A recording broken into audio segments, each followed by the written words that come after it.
اللہ رب العزت نے ارشاد فرمایا مثل الذین ينفقون اموالهم فی سبیل اللہ کمثل حبۃ انبتت سبع سنابل فی کل سنبلۃ مئۃ حبۃ واللہ یضاعف لمن یشاء واللہ واسع علیم۔ یہ ایک آیت ہے جو تیسرے سپارے کے چوتھے رکوع کی آیت ہے۔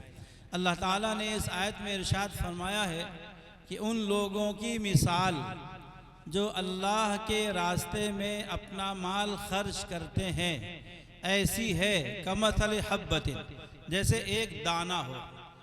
آپ کو سمجھانا بہت آسان ہے کیونکہ ہم لوگ یہ سامنے کھیت کی بیلٹ میں بیٹھے ہوئے ہیں، گیہوں کی بیلٹ میں بیٹھے ہوئے ہیں، تو اس آیت کا مطلب سمجھانا اور سمجھنا بہت آسان ہے۔ کمثل حبۃ، جیسے ایک دانہ ہو، انبتت، اور وہ زمین میں ڈالا جائے، اس کو بویا جائے اور وہ اپنی زمین کے اندر سے ایک پودا اگائے اور اس پودے میں 7 بالیاں ہوں، 7 سنابل، 7 بالیاں ہوں، اور فی کل سنبلۃ، اور ہر بالی میں 100 دانے ہوں، مئۃ حبہ، 100 دانے ہوں۔ تو ایک دانہ زمین میں ڈالا گیا اور اس ایک دانے سے ایک پودا نکلا اور اس پودے میں 7 بالیاں آئیں اور ہر بالی میں 100 دانے ہیں، تو 700 دانے ہو گئے۔ یعنی اللہ کے راستے میں اگر 1 روپیہ ہم نے خرچ کیا، اللہ تعالیٰ قیامت کے روز ہمیں 700 روپے عطا فرمائیں گے۔ تو آج شروع سے یہ بات ہے کہ آج ایک بہت عظیم کام ہونے جا رہا ہے، اتنا عظیم کام ہونے جا رہا ہے کہ اللہ رب العزت آج فرشتوں کو دکھا کر کتنی خوشی کا اظہار فرمائیں گے۔ اللہ کے گھر کی تعمیر کا سنگ بنیاد رکھا جا رہا ہے۔ آج ہمارے اس ادارے کے صحن میں مسجد کا سنگ بنیاد رکھا جا رہا ہے۔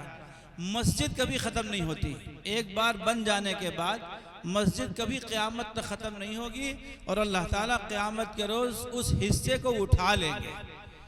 تو جس شخص کا اس میں حصہ ہوگا، قیامت کے روز جب کوئی ایک نیکی دینے والا نہیں ہوگا، اس وقت یہ آپ کا دارالقراءت عرفانیہ کے صحن میں جو مسجد میں آپ اپنی عطایا پیش کریں گے، اپنے ہدایہ پیش کریں گے، جو آپ اس کا مالی تعاون فرمائیں گے، یہ اس وقت آپ کو دکھے گا، اس وقت آپ کو رشک آئے گا اور دوسروں کو حسرت ہوگی کہ کاش اس سے زیادہ میں نے اللہ کے بینک میں جمع کر دیا ہوتا۔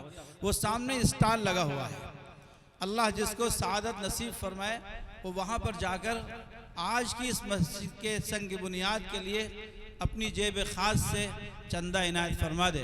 حضور پاک علیہ السلام تو قوم کو بیدار رکھنے کے لیے چندے کا اہتمام فرمایا کرتے تھے۔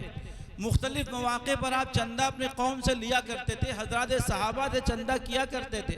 مشہور واقعہ ہے غزوہ تبوک کے موقع پر جب نبی پاک علیہ السلام نے ارشاد فرمایا مجھے چندے کی ضرورت ہے، مجھے لا کر کے دو، تو سیدنا صدیق اکبر رضی اللہ عنہ اپنے گھر کا سارا سامان اٹھا کر لا کر حضور کی خدمت میں ڈال دیا تھا۔ حضور نے پوچھا تھا ابو بکر گھر میں کیا چھوڑ کے آئے ہو؟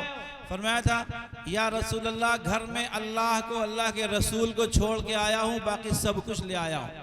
وہ صحابیات جب حضور کی طرف سے چندے کا تقاضا ہوتا تھا اپنے کلائیوں کی چوڑیاں نکال کر ڈال دیا کرتی تھی، اپنے کانوں کا زیور نکال کر ڈال دیا کرتی تھی، حضور خدمت میں پیش کر دیا کرتی تھی، کیونکہ آخرت پیش نظر تھی۔ اتنی بات کہنے کے بعد میں نہایت ادب کے ساتھ درخواست کر رہا ہوں حضرت مولانا عبداللہ صاحب پرتاپ گڑھی دامت برکاتہم، جنرل سیکریٹری جمعیت علماء ہند پرتاپ گڑھ سے، کہ وہ تشریف لائیں اور اپنی نصیحتوں سے، اپنے مواعظ سے ہم سب کو مستفیض ہوں۔